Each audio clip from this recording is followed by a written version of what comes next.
All right, guys. Well, here we are. I fell asleep last night. It was one of those things where I was like, all right, I'm going to do a video. Yeah! Like, lit my desk on fire. Grant's like, are you being a rock star? I was like, no. I'm recording videos. I'm back on Suboxone. I just started, so I'm high right now. And the reason being is because I feel like shooting heroin right now. It's my mom, and I'm just sad. And, I've never had a problem,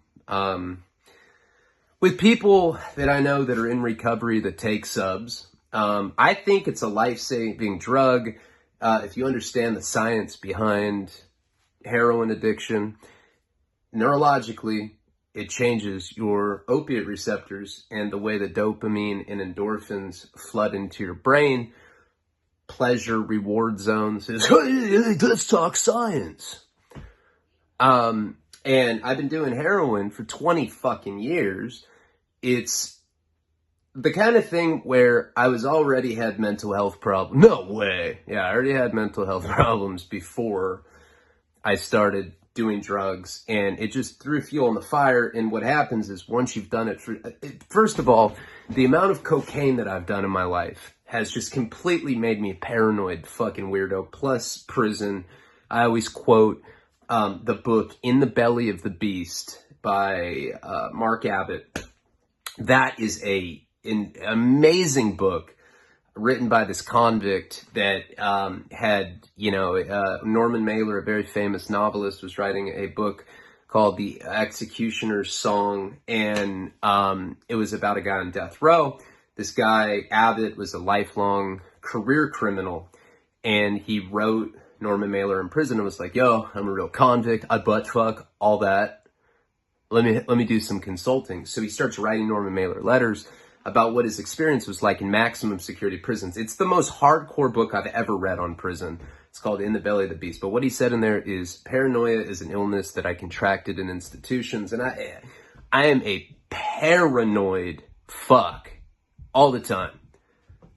I'll be like, they'll be like, sir, do you want your receipt? I'll be like, yeah, let me get that. I call my CPA. I'm like, all right. I mean, they're doing, 2 for $5 monsters at 7-Eleven, and they just charged me $5.70. I'm thinking the math's off. Oh, it is? Okay. Hey, bitch, you overcharged me 30 cents. I always think people are taking advantage of me. I always think people are trying to suck my dick. Like, even if it's not like that, someone's like, hey, man, some pretty cool ink. I'm like, hey, man, it's not like that. It's not like what? Just because you compliment me, I'm not going to put my dick in your mouth. Oh, my bad, man. I'm going to go try it on someone else. Yeah, you do that. So what happens is because I have mental health, I've always been relying on heroin and other drugs to self-medicate, right? And so when you don't have it, like in a situation that I'm in right now, I'm sad, but it's not sad like normal sad, This is like Schindler's List sad. Like everything's in black and white. Kind of like, your dick stinks. And I'm like, oh, I'm hungry. It gets very depressing. If it was a film, it would definitely have like a movie score. Like, I don't know. I'm thinking kind of Requiem. That's like where my mental headspace is at. And so I talked to my doctor and I said, look, I'm feeling like getting high. I've called people a number of times in the last week and I'm like, because, dude, I get heroin so fucking easily, especially at this point in my life. People give me drugs all the fucking time. People send them to me. They're like, hey man, I'm trying to send you a skateboard. I'm like, cool. I get a package and there's heroin. I'm like, oh! And I've been able to not do it because I think about my kids. I think about what it would be like if I died and they'd have to grow up without me. I'm friends with Bradley Noel from Sublime. His sister, I'm donating money for my doc to that family. We're going to interview them. I'm going to have them on my show. I'm also have a lot of different surprise people coming, but hearing from other people what it's like for a child to grow up without a father breaks my heart. And if you're a drug addict, if you're not a drug addict, you're like, that's selfish. You're selfish if you use drugs. If you're a drug addict, you know that you don't have control over it. One goddamn bad move, impulsivity, and you're dead. And that's it. And fentanyl's killing everybody right now. I hear that somebody dies almost every week right now. I know a lot of people that die. Actually, everybody I know is going to die. Same with you, but I'm just saying. But the people I know die prematurely, and if you're in that lifestyle, you know. So I took Suboxone. I don't want to hear it from people. This is the smart decision. I don't want to live, and Suboxone is an opioid blocker, but it gets you high too. But the good thing about it is that it stimulates that opiate receptor that's had the dopamine molestation, Yeah, no, I'm part of the left vortex. Yeah, I got molested, and now it doesn't work as well. Oh God, can't have those kind of jokes. That's one of those ones I regretted as soon as I said it. Anyway, all right, so I'm back on that, and I feel it. I feel high. I feel better. But the best part about it is I know that I'm not gonna go use. If I get in a bad mood, I can't do it. It gives you that window. Because I've relapsed on Suboxone a ton of times, but it's like, okay, when I feel like using, there's nothing that'll stop me. There's nothing, there could be my girl who I love could be like, look, if you use, I'm going to cut my heart out of my chest. It's going to pulsate and I'm going to die slowly in front of you. I'm like, so I want to get loaded. Fuck your heart. There's nothing that'll stop me, and you can't be talked out of it. Funny story. Friends with it's a famous person, right? A famous actor. And he was trying to relapse one time, right? And this is a good friend of mine. And he calls me and he's like, hey bro, can you get some black heroin? And I was like, can I? I said, bro, my dealers will give you heroin and give you $100 just because you're an actor. Let me call him. So I called my dealer. No, wait, what? I didn't call any dealer. I pretended like I called a dealer, and I called him back, and I was like, hey man, I talked to the connection, and he wants to meet you in Hollywood right now at this spot. I gave him a fake address at some Chili's or something. And he goes to the parking lot, and for 3 hours, I give this dude the runaround. He's like, dude, he's not here. I'm like, hey, just called me. He said that he's bowling. He already paid for 2 bowling rounds, and he's only halfway done. So just wait another. Oh, come on, he's bowling. I'm like, yeah, man. I want to get high. And so eventually, he's like, do you know what? He's like, man, I don't even want to get high, dude. Fuck it. I'm trying to be a good dad. And I was like, yeah, all right. That sounds better, man. And I saved him.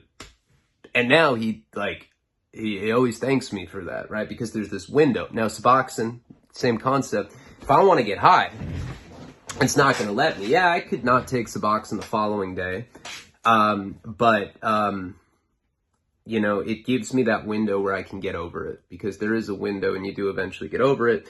So I'm back on it. That's good for you, because whenever I'm on subs, I'm way more feisty and shit. I'm like, butt fuck this, butt fuck that, and butt fuck that. And, it's easier for me not to be depressed. And, there's always going to be people that judge me for Suboxone, but, you know what, I don't know. I've got a good relationship. My career's doing well. I'm a great dad. Whatever, This is about saving lives. It's not about, that's not recovery. Recovery is going to meetings and having a coffee commitment. That's recovery, my dude. No. Recovery is manageability. I smoke weed. I take Suboxone and Kratom. You can take Kratom on Suboxone, and I'm okay with that. That doesn't make me any less connected spiritually. I'm going to start going to AA meetings now. Might even start going to church. Maybe not, probably not that, but I don't know. It sounds good, but I will probably go to meetings. Okay, let's get into the story. I'm sorry, I fell asleep last night. I was like so fucking depressed. And I talked to a doctor, and he said that he recommends I get back on Suboxone, and eventually we're going to transition onto Sublocade. So, I took one of the motherfuckers right here, a whole 8. I haven't done one for forever, so I'm feeling the effects of it. But my tolerance is so ridiculous. Like if a normal person whose opiate receptors weren't destroyed took a fucking 30th of that, you'd be projectile vomiting. Straight up. But my shit's so mutilated. It's like been so victimized by my addiction that, I'm like, oh, I feel, I'm in a giggly mood even. I don't even feel it. All right, let's get into the story. So, where we had left off last time. The dead fish. Now, one thing that I hadn't been checking comments. I don't know if you noticed, but I responded to a bunch on the YouTube videos like I said I would do. Brian Wenning, the pro skater, is about to come on the show. Brandon Novak's about to come on the show. Bunch of fucking people, really interesting people, are going to be on the show soon. I'm going to get just a very diverse, eclectic group of people, whether it be artists, convicts, pimps, hoes, whatever.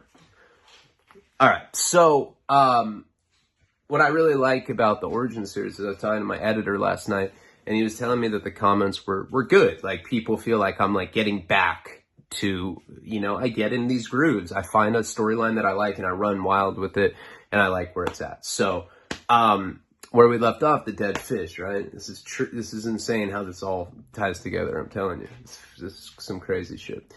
So I'm up there in Northern California, twacked out.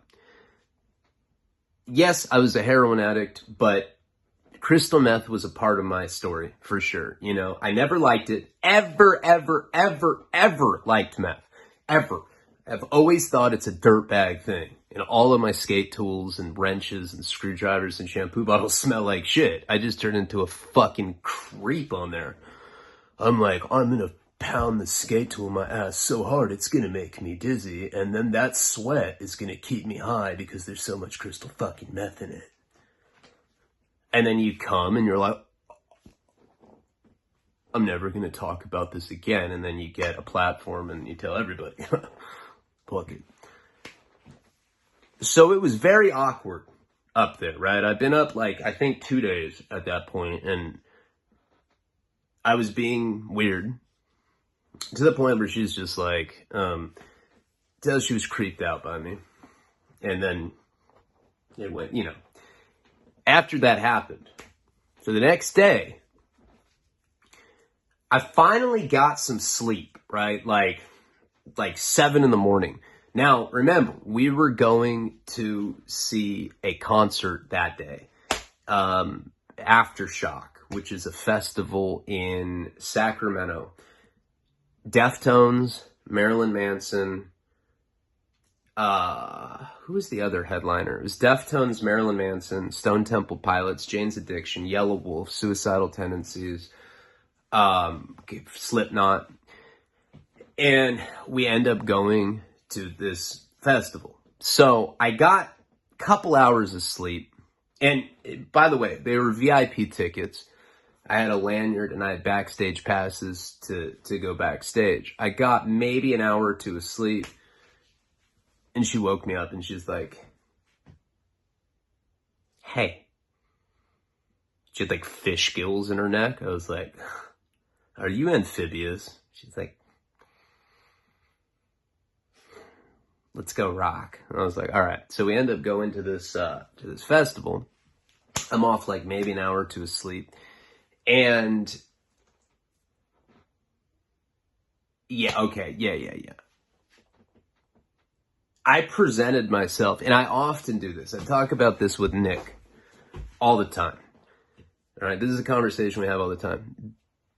A lot of drug addicts, when they use drugs, become reclusive, evasive, very dangerous, very elusive. Look at the tweaker, fucking smelling like beat off. That's not me. When I'm on drugs, I lie through my fucking teeth that I swear up and down I am sober, God damn it. I have a chip commitment. I am sponsoring fools. You know what? I might start an orphanage just to fucking give back to the community. I have like blood all over my long sleeves and shit. And like my friends never believed me, ever. Like when I had years sober, I was like getting cakes at AA meetings and they'd be like, it's probably not true, but yeah, great job, Ryan. And this particular instance, when I went to this festival, now I was twacked out on meth, right? Did I have more? I think I ran out or something. I don't even remember. I know I got like 2 hours of sleep that day, but I was pretending like I wasn't using. That was the whole thing. Like I'm not, nope. No, I don't even drink. I'm thinking about giving up caffeine too. Yeah, this gives me a headache if I don't use it. I don't want to be dependent on nothing. But low key, I was on one, right? So we end up getting to this festival. Hold up. I want to smoke real quick. I like these new Pradas I got. Thank you. Prada? No, they didn't give me fucking glasses. That'd be cool though. No, my boy got these for me. So, God, dude, people blow me up. I put on airplane mode, it still comes through. I don't know how to change that. We end up getting to this festival, and I'm acting like I'm not drinking. So the first band that we saw was STP, which is one of my favorite bands of all time. I'm naming my second kid after Scott Weiland. Our second son will be named Weiland. I'm naming him after Scott Weiland from STP. So, you know how festivals work. There's like 30-minute sets for each band that's not headlining. And then there's usually one main band at night, and that starts at 10 o'clock, and they do like a 2-hour set, like a normal concert. But before that, you get to go see a bunch of cool bands do 30-minute sets. So STP was the first band that we were going to see. Now, when we get there, we do not mention the fact that we, did it. It just became this really awkward thing. Like, oh, that didn't happen. I've had that happen a couple times in my life where I'm friends with a girl. We're like good friends. And then usually it's because I'm drunk or on drugs. And I'm like, let's fuck. And then we do. And then we're like, not. Then it makes it weird, right? This is one of those things. Even though we had when we were younger, it was still very weird because she acted like nothing happened. There was no affection. There's nothing romantic. It was just like, all right, we're going to be late. Let's go to the show. So we end up getting there, and Stone Temple Pilots is playing. And I remember thinking, I need some alcohol, but she thinks I'm sober. So we're watching STP, and it was Chester Bennington from Linkin Park. I met his son the other night at a party, and he was the coolest kid ever. Maybe I'll get him on the show. Maybe him and his mom. But, I like Linkin Park. I liked them when I was growing up and stuff. And Chester Bennington is the front man for STP at this point. And I'm sitting there and I'm watching him. Now, I love STP, but I didn't even know what Scott Weiland looked like. And I remember being like, look at that Scott Weiland. He's probably on drugs. He's cool. And the girl that I was with, Carmen, was like, that's Chester Bennington. You're not even a fan. And so I use it as an excuse I'm like, all right. I don't know what he looks like. It used to be about the music, man. You know what? I need a refreshment. I'm out of here. Can I have $20? She gave me money. I guilt tripped her into giving me $20. So I go up to the beer garden. I leave. I was like, I'll be right back. She's like, I'll come with you. I was like, no, I'm offended about the Chester Bennington thing. I just need some space to be real. She's like, okay, weirdo. So I left, and I go to this beer garden by like a, I don't know, like a, whatever it was, I don't know, Heineken or something in a cup. And this girl comes up to me. This girl, I'm wearing, at the time, I'm not wearing a shirt. I was in decent shape because, I just relapsed right before this point. So I was still in good shape. And I had my shirt off because I'm a bitch. I always take my shirt off. People comment that. They're like, he just takes his shirt off whenever. It's like, I mean, yeah, it's when it's hot outside, unless I'm like really out of shape, I don't do that. But if I'm even in like okay shape, I generally don't have a shirt on when I'm in like an outdoor setting, the beach, at a park, at a festival outside or whatever. I'm shirtless. I'm wearing aviators. I stink. And that's one of the problems with crystal meth, is that stench just radiates off you. And on top of that, I fucked a dead fish. So I smelled like, dolphin guts or something. And I'm like sitting there drinking a beer. And this girl comes up to me. She's wearing like these little like jean shorts and a bikini, dyed blue hair. Probably, I was like 30 at the time. She was probably like 25. She's like, I love your body. I swear to God, she said that. Now, I still have methamphetamine in me. So like, I'm just like, tunnel vision. I just see like a nipple. I take my aviator off. I was like, that's funny. I like your body too. She's like, oh my God, you're so clever. I was like, yeah. She's like, where are you from? I was like, Earth. She's like, oh, how old? I was like, 30 and a half. She's like, oh. She was like really into it, right? I'm like, of course, I'm such a scumbag. I pound the Heineken. It's like $20 a beer. Maybe it was like 15 a beer. I don't remember. Whatever it was, I could only afford one beer, and Carmen had paid for it. So I asked this girl. I'm like, hey, I don't know if you knew, but I'm a professional surfer, and I was on tour.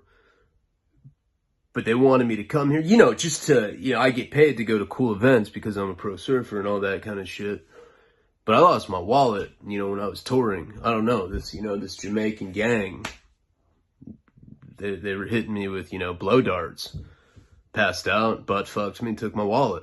And it was treacherous, It kind of reminded me of the time that I stabbed a shark.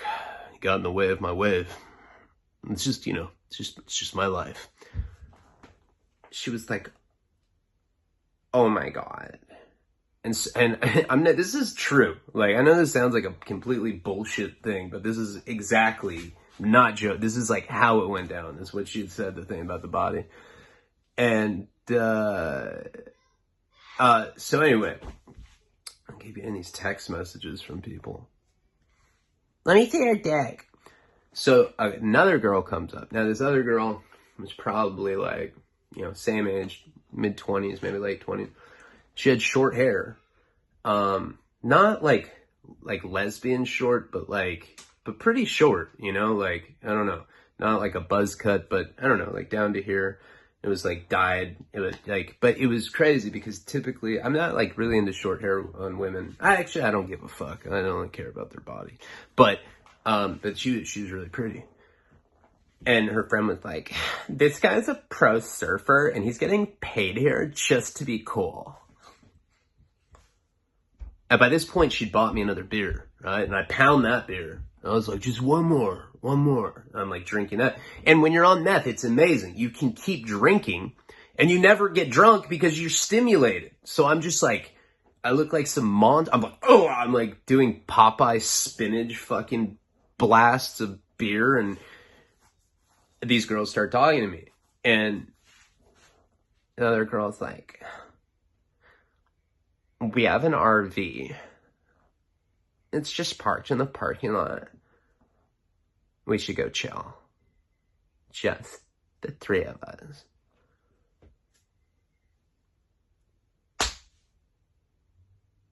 I was like, yeah, I don't know.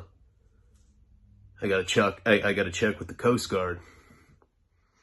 I don't know if it's safe for me to leave, you know, these parameters. And they start laughing and shit.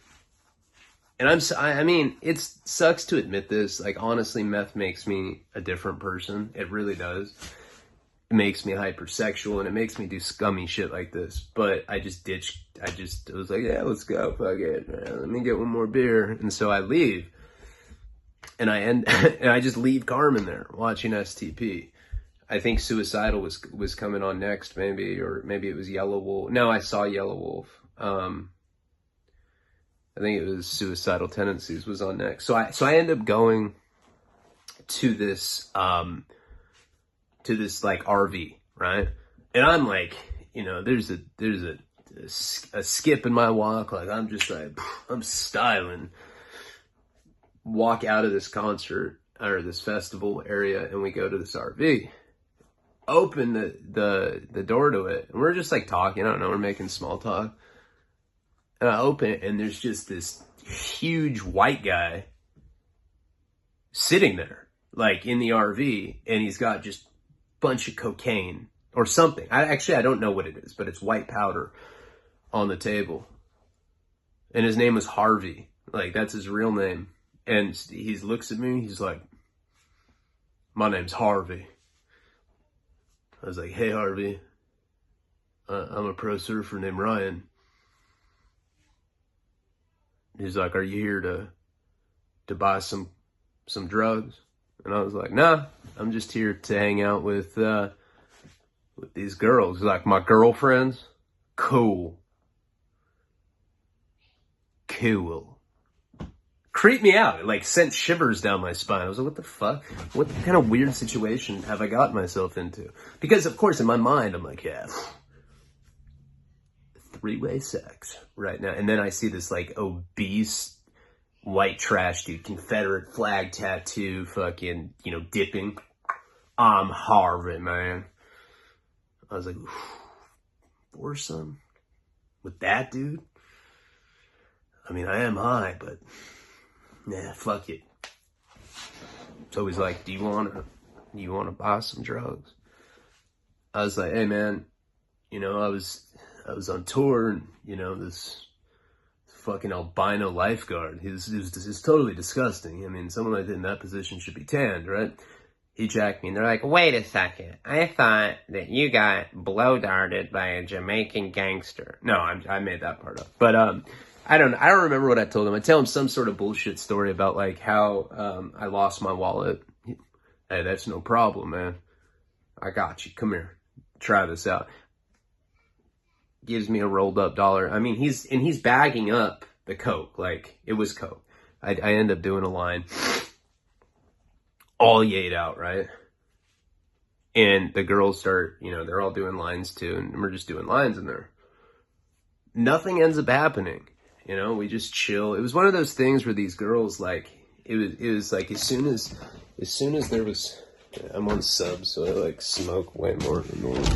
It was like one of these things where the coke just made it kind of awkward, like the whole situation. Like, I don't know, they were acting different on the coke, and I really had thought in my mind that it was going to be some just crazy, like, oh yeah, dude, I met these two girls in line getting beer. I'm totally going to go have a threesome in an RV. But it didn't go down like that. So, I hang out with them for probably like 30, 40 minutes, just do a bunch of coke. And he's like, do you want to do a little running? I was like cardio? He's like, no, man. I'm talking about, do you want to sell some of this cocaine, bro? He's like, I'll just give you some of the pre-rolls, and you go around, and you give it to... I didn't even know what he was talking about. I was like, okay. And they're like, all right, I'll give you the grams for $30, sell them for $50. You get $20 a bag, right? Like, all right, so he just gave me these things. This guy didn't know me at all. And so I end up leaving the RV to go sell coke, just some random fat racist dude that I met in an RV at this Aftershock music festival. And the first girl, the one with the bikini and jean shorts, she like, you know, leaves with me. So the other girl stays in there. Now he had called both of these girls his girlfriends or whatever. And so I walk, I'm super, like, coke and meth is a fucking odd mix, right? And I'm a little buzzed. Oh yeah. They had vodka in there too. They had like chilled vodka, and I was drinking Red Bulls and vodka with coke and shit. And so I'm leaving this RV, and the girl that I left you know, she's walking with me, and like we're like midway, and she's like, my friend likes you. I was like, the dude? She's like, the one with the short hair. I thought you liked me. I've known this girl for probably 1 hour at this point, and I was like, oh, baby, I do like you. She's like, kiss me. I was like, all right. So we start kissing in this parking lot, right? And like it's like one of those things where she's like playing with my hair and stuff, and like it's just like it seems like some sort of like nightclub kiss from a movie or something. And we're kissing, and we stop, and I look up, and there's Carmen standing like on like a chain link fence. She's like on the other side of it, just watching like that. And I was just like, and she looked hurt, you know? And, you know, this is the thing with this girl, right? We had she's really, it's sad because she's really cool. And I've been friends with her for a long, long time. And this was not the first time that I'd done something like this. The other time that I did this, something that was just really fucked up, was when I got out of prison in 2013. She took me out to dinner. She's got a brand new car. She got a Ford Explorer. She took me out to this like really, really expensive dinner. And I was like, oh, I'll pay for it. And I knew that I didn't have money on my card, you know? So like when the bill came, I gave the card, and like I knew it was going to get declined. And I was like, no way. She's like, I got it. And she paid for it. But actually I did pay her back for that, because I was working for my dad at that point, and I just didn't have money then. That was my plan, just to buy time. I did end up paying her for that dinner, but it was kind of a dirtbag move to do that. But that's not even the dirtbag thing that I did. What I did is during that time, we go out for dinner, and we had inside joke, right? You know how, you know, with girls, you get, or even with guys, I mean, if you're a girl or if you're a gay guy or whatever, you have like an inside joke that you have with somebody that you're like hooking up with, right? Like, you know, for me and my girl, we have this one called BM, you know, and I'm not going to explain what that means, but it's sexual, right? And that's me and Karina's inside joke. And if you see us like interact on social media, she's always saying it, I'm always saying it, and it's just some sex shit that we do, and it's an inside joke. And I would, you know, I respect our inside joke enough not to explain it. But me and this girl, Carmen, we had this thing where we would always say that we were going through withdrawals from each other. This is like before I was even a heroin addict. I'd be like, I'm having withdrawals. She's like, oh my God, me too. And we'd always say that when we were kids. So then that time that we went out for dinner, where I declined the card on purpose, after that dinner, I was just like on a sick, I was sober at that time, and I was just on a sick one, like hooking up with as many girls as possible, like trying to make up for lost time from being in prison. And what's horrible about that is I kind of just lumped her into that hit list, you know? And so after we went to dinner, I just kind of was like objectifying her at that point. And like, honestly, I had just done so much time in prison. You got to realize that like objectification is a huge thing, you know? Prison's full of misogyny and objectification. Oh man, do you look at the monkey on that one? Oh my God, that monkey looking at, you know, it did look like an apricot, you know? And you're like, you hear that shit for so long. You're like, yeah, wait, I want to fuck, yeah. I think vaginas are monkeys too now. Yeah, I love monkeys. Yeah. And so I was kind of like, it's why I use such bad language too. It's just because I've done so much time. You're around that, I cuss like a sailor. I cuss like a convict. Because convict, that pretty much only, even the Mexican dudes that don't speak English only know how to say fuck and shit and cunt and cock and shit. And shit. So after that dinner, I send her a text message and I go, I'm having withdrawals. She's like, oh my God, me too. I was like, do you want to come over and watch, a show, watch Dexter, whatever it was. I think we're going to do the Back to the Future trilogy. She's really cool. She was one of my friends. This is actually someone I actually really liked a lot, but I'm a pig. So anyway, so we were talking like that. By me saying that inside joke, it insinuated that I was, I was trying to bring it to that level. Now, right around that time, I met Casey. If you remember that story, that was like some real dirtbag shit. I hit her up. I was like, I need photography. And then I ended up going over to her house at 6 a.m. and fingering her, and she came, and then we had sex, and then we dated for 2 years and got engaged, and etc. But I had just met Casey after I'd done the I'm having withdrawals thing. So my birthday was coming up on August 3rd. And I had plans with Carmen, but now I'd met Casey. So I didn't want to ditch Carmen, but I was really into Casey. So I had we went out for this really nice dinner, bunch of my friends, bunch of my guy friends. Maddie was there that night. And she was there. So anyway, sorry. Karina just heard that. She's probably mad. Fuck. She gets mad when I talk about Casey. I don't blame her. I get mad about shit like that too. So, it's a really awkward dinner. Casey, Carmen, my guy friends, Maddie, all these guys. And it was just awkward. It was pretty fucked up. I could really see that she was pained by that because she was confused. I was just saying, oh, yeah, sure. The special thing we have, and then I'm like, oh, I ditched you for this chick. It was just, it was definitely one of those things I look back on, and when I say that I wish that I treated women better in my life, that would be an example. I think I'm making it up for it now with Karina, because I really do treat her like a princess, because she's a great mom, and I treat her really well, and I'm not verbally abusive. Sometimes I'm getting there, I'm like, shut up, you fucking cunt. I'm just gonna take a walk. And then I do. I don't call her names or anything. I respect her more than that. So the point is I had this history with Carmen like that, right? And now I'm at this festival and she sees me from this chain link fence and she's holding, earlier that day, I saw this, this, root beer bottle, plushed animal.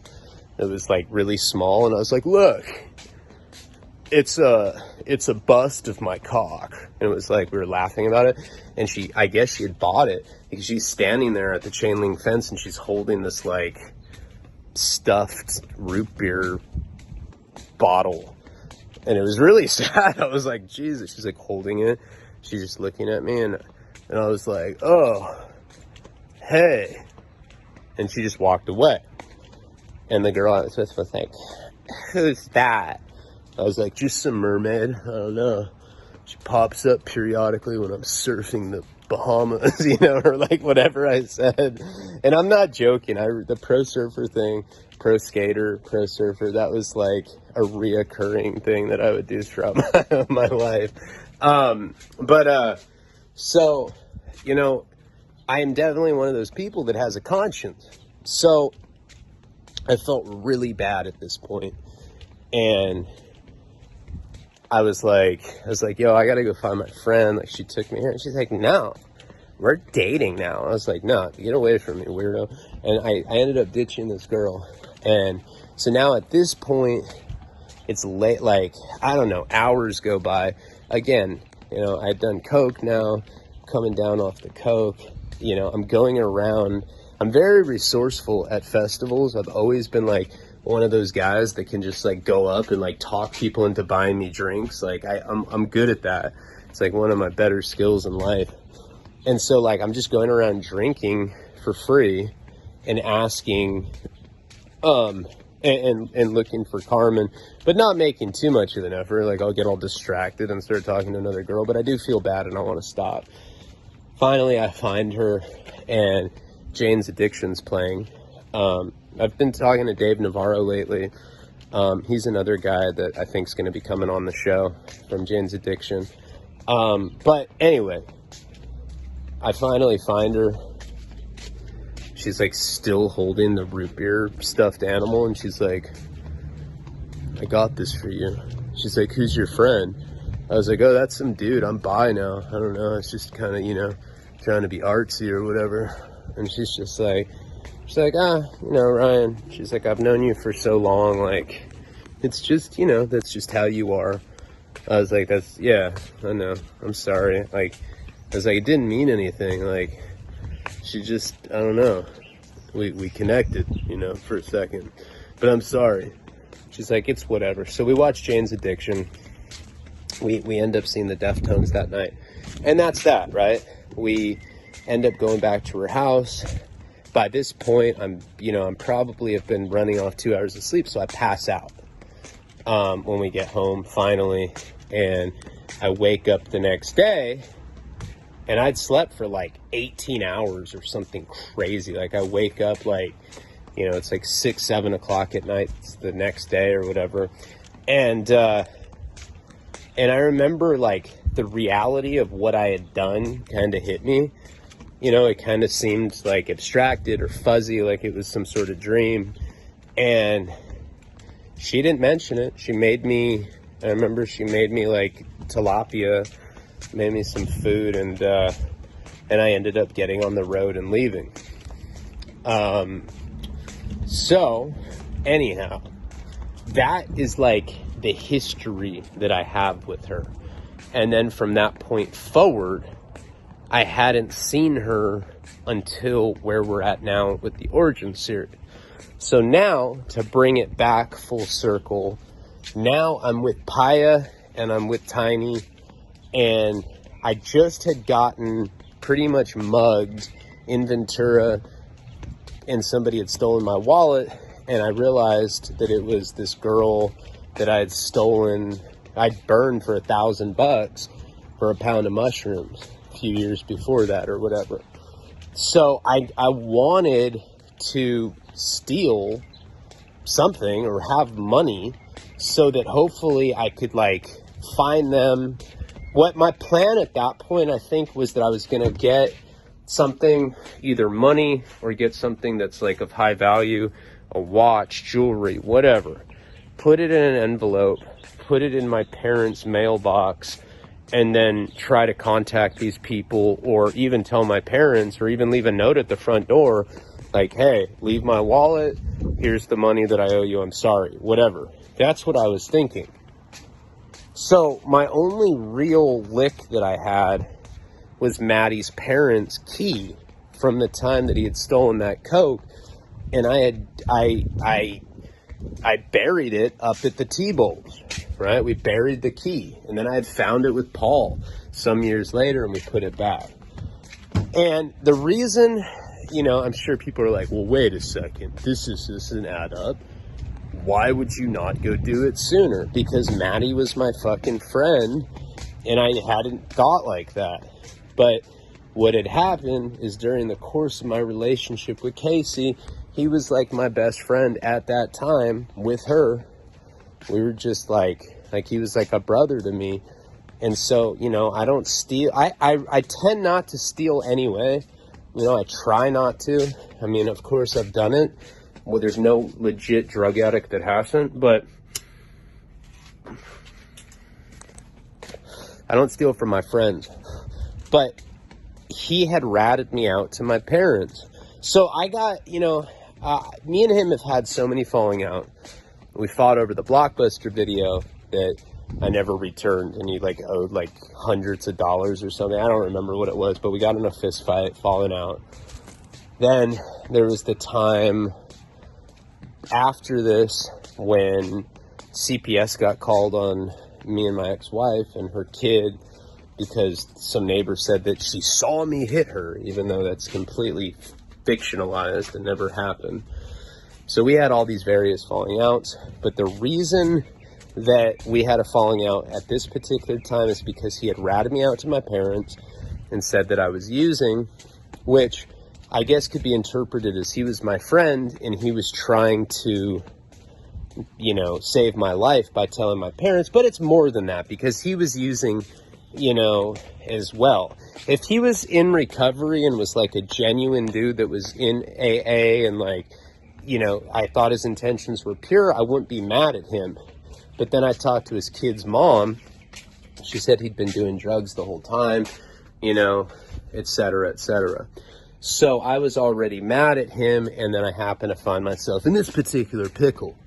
So we end up going up to the T-Bowls. Now, the T-Bowls, as I've explained, is a secret place in Santa Barbara. It's this old reservoir that was attached to the biggest mansion in Santa Barbara. It's like a 600-bedroom property or some crazy shit. Outside amphitheaters. Shorties, the video that and team that I was obsessed with as a kid, they do this entire sequence where they go up to the T-Bowls, and I'm going to post that on Patreon to complement this video. I'll post it right after I post this, if I remember. And if I forget, remind me. But so you guys can get a sense of what this place looks like. I might even film it when I'm up in Santa Barbara. I've been promising the GoPro stuff, and you know how I do. I'll like flood the Patreon, you know, with all of that stuff. I'll try to do that today. But I will before I go on my trip, because I'm going to Santa Barbara for a few days, and then I'm going on that Guy Risks show. But it's the secret spot, and it's very coveted, and it's very secretive. Santa Barbara locals know about it. If you're like in the skateboarding culture in Santa Barbara, it's just a secret place, you know, where we'd go up and party, we'd go drink, we'd go trip, we'd go fuck, not each other, you know, usually women. But to get there, it's like nobody knows where it is. Like, you can't Google it and figure out where this place is. It's a secret spot, just like in like Hawaii, there's secret surfing spots. This is a secret skate spot. It's really cool. You have to drive up this road up in Montecito, and then you get up to this old gate. It says private trust property, no trespassing. And they take it very seriously. You go to jail if you get caught up there. It's very, very sketchy. It always was a weird place to trip at, because security, they drive around in a truck because the property's so big, and if they see you, they call the police and you get arrested. Now, I was on federal probation at this particular time. My plan was to go with Paya and Tiny, two of the sketchiest people. One of them had the 805 tattoo on his face. The other one was this, like, he looked like the dude from American History X, the, you know, the big, fat, skinhead dude. So we get up there, and you have to climb this big fence to get in there, this gate, right? It's kind of hard to do, especially for a fat dude, right? You'll see when I post the Shorties video, it's like this little clip from it.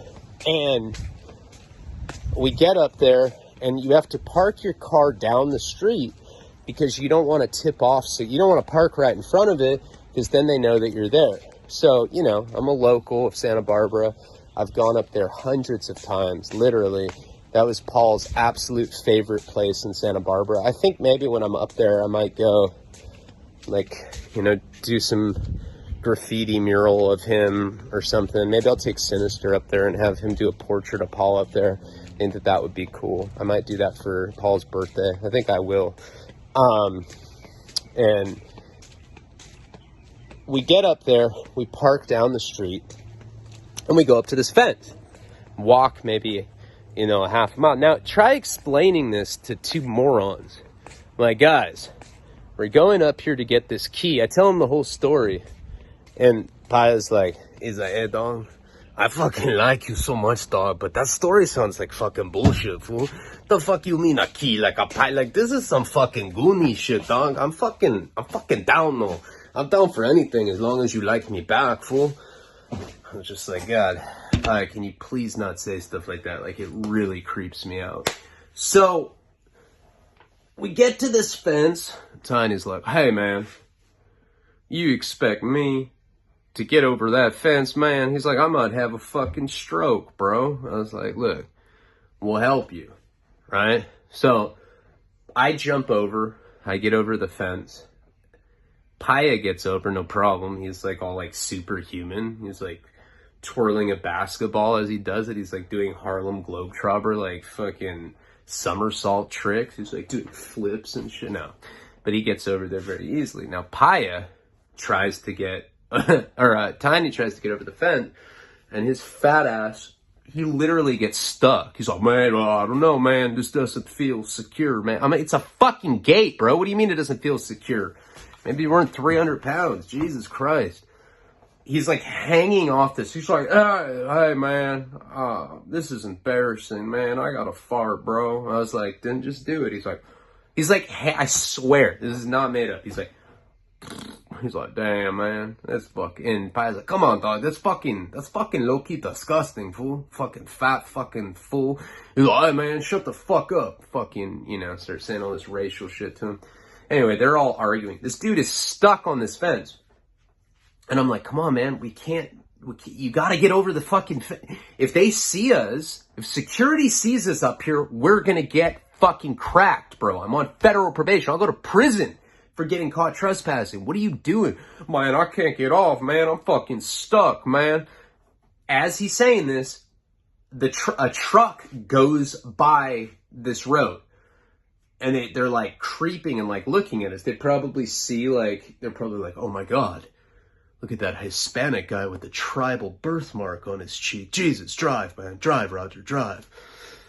But they look at us and I know that that's the security. I'm like, God damn it, dude. They saw us. Come on, bro. Get the fuck. And like finally I have to jump back over the fence and I have to like literally boost his ass up, like by his feet. Well, Paya's like, hey, you smell like fucking fat fuck, fool. You're fucking disgusting, queer. And finally he gets over. But this is after they'd seen us. And I'm just like, God damn it. So once you get over this fence, you have to go up this big, like, winding, it's like a road. It's a road that goes like way up into the mountains. It's like a 40-minute to an hour hike to get to the T-bowls, to get to the reservoirs that they hit dynamite with, and they put concrete, like skateboarders like made concrete. It's a skate park. It's fucking dope. Yeah, when you see the video of it, you'll see why I think it's so dope. So now we're up there and we have to hike, and it's not that bad. I mean, it's uphill or whatever, but of course, Tiny already has like pit stains, like drooling out of his armpit, like. Looks like he has like rib tattoos, but it's perspiration. And he's like, hey man, can we take a break? I'm like, dude, we gotta go. They saw us. We're gonna get cracked. We had to get up to this spot. I had to go where I knew the key was. I had to dig it up. That's it's this, even if it's even there. I mean, Paul and I had found it, but who knows? And I'm really tripped out about the security because if I get caught, I'm going to prison. So, we'd go like 30, 40 feet. And Tiny would be like, I think it's my hepatitis. I said, I think it's your caloric intake, dog. Like, God damn, man. Jesus Christ. We're gonna go to jail. He's like, man, I don't care, bro. Sometimes I gotta go to jail. Get away from my mom. You know what I'm saying? I'm like, shut the fuck up, man. And Pi's like, this is fucking stupid. Why don't we just go and leave Fat Boy the fucking stand guard? I was like, yeah, why don't we do that? He's like, yeah. All right, man. I'm just gonna sit here, and if I see anything, I'll fucking whistle, man. I was like, yeah, of course you'll whistle. It's always the goddamn whistler. Go ahead. So we end up leaving him like, I don't know, man, maybe like 10, 15 minutes into this hike, and Paya and I are walking. Now, honestly, I'm creeped out just to be alone with Paya at this point. Like, this dude, like, legitimately, I get straight up big dick energy fucking, this guy wanted to suck my dick. Like, for real, though. I put that on everything. So I'm walking with him, and I'm just like, God, man, fuck. I don't know, get my dick sucked by a Southsider for free? That sounds fucking garbage. I hate getting in all these fucking pickles that I'm in. God damn it. We keep walking. He's actually not being too weird. So we're like, we're walking. And we get up to the T-Bowls finally. Probably it takes like an hour to get up there. Go to the tree. We start digging. We find it. Paya's like, what the fucking white people, man. Every fucking time I hang out with white people, I feel like I'm in a fucking Steven Spielberg film, bro. This is fucking crazy. Who has a key? He's like, do you have a treasure map? I bet you got a treasure map too, dog. I was like, look. This is just, like, I was really worried about my parents and also I was mad at this dude, so it was a perfect time to jack. And I was with two crazy-ass dudes that I could send in to go do it. Like, I in my mind, it felt like I was like, man, I'm doing great. I feel like calling someone I grew up with, hey, how you doing? Oh, yeah, I'm doing good myself. Let me tell you, I'm pulling licks. I got no friends. My Hep C viral load has quadrupled in the last 3 months because of my alcohol consumption. Yeah, call me back. Oh, no, it's just my homie. Yeah. So anyway, we end up going back down this hill. So remember, it takes about an hour to get back. We're probably walking for like 30 minutes. And Pai is saying the weirdest shit. You know, he's like, hey, have I ever told you the story about when I killed a fucking dude that owed me money in the speedboat? I was like, dude, I don't even want to hear shit like that, bro. Like, seriously, don't tell me. I don't want to know about a murder. He's like, oh, it was fucking crazy, dog. And he's like talking to me. We get back to the place where we left Ty, and he's not there. And he's like, maybe he had a stroke, fool. I was like, if he had a stroke, he'd still be here. Not necessarily, dog. There's a lot of fucking mountain lions up here, fool. It would take 100 mountain lions to eat that dude. Are you serious? But he's like, who cares? That guy's he's fucking racist, dude, Loki. I'm like, you're the most racist Mexican dude I've ever met. Like, whatever, man. Fuck. And he's like, fuck it, let's just leave him. So I'm like, well, maybe he went back to the gate. Let's go see. So we walk down. And this is not the first time I've lost someone at the T-Bowls. Dorian disappeared one time when we were on mescaline. Remember that story? Did I ever tell that one in the psychedelic series when we got burned for acid, but someone gave us a vial of liquid mescaline, and like, I'm pretty sure I've told that story. That's a great story if I haven't told that one before. Somebody that's been watching me for a while, let me know if I ever told that story where I wrote the fake check to go get the vial down in LA, and I ended up taking a bunch of them, and all of us got like super sick, and Dorian, I like dropped the vial and he licked a bunch of it off the table because we thought it was bunk acid and it was mescaline, and we all tripped balls. That was a crazy story. And then he tried to kill his sister. Remember that? All right. But anyway, so we hop over the fence. There's nobody around. There's no trucks. This is in a very isolated, desolate area. So it's common if you see security, they're like, maybe they're going to get lunch. They don't even care. Whatever. We hop the fence. He's not there. We go back to the car. He's not there. Again, Pai's like, let's just leave that fucking fat fuck. Fuck him, dog. Fuck him. You and me, we'll fucking get an Airbnb and share a couch, dog. Fuck it, fool. And I'm like, look, you know, I would do the same if it was you.